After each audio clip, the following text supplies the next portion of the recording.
ਅਦਲ ਕਰੇ ਤੇ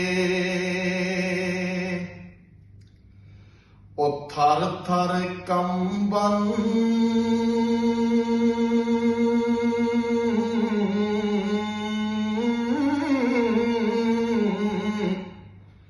ਤੇ ਉੱਚੀਆਂ ਸ਼ਾਨਾਂ ਵਾਲੇ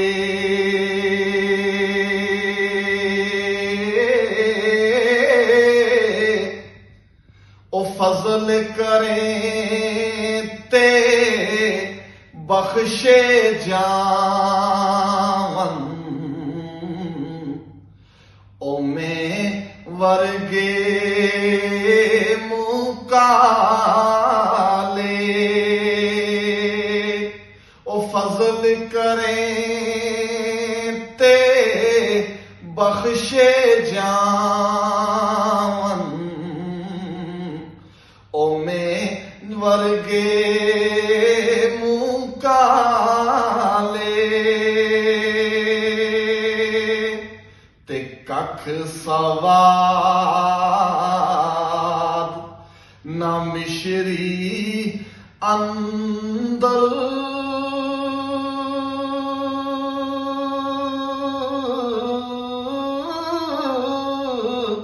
ਤੇ ਖੰਡਾਂ ਵੀ ਚਾਖੇ ਡਿਠੀਆਂ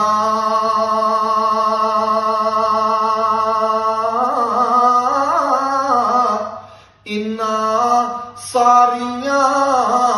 ਚੀਜ਼ਾਂ ਕੋਲੋਂ ਗੱਲਾਂ ਨਬੀ ਦੀਆਂ ਮਿੱਠੀਆਂ ਇਨ੍ਹਾਂ ਸਾਰੀਆਂ ਚੀਜ਼ਾਂ ਕੋਲੋਂ ਗੱਲਾਂ ਨਬੀ ਦੀਆਂ ਮਿੱਠੀਆਂ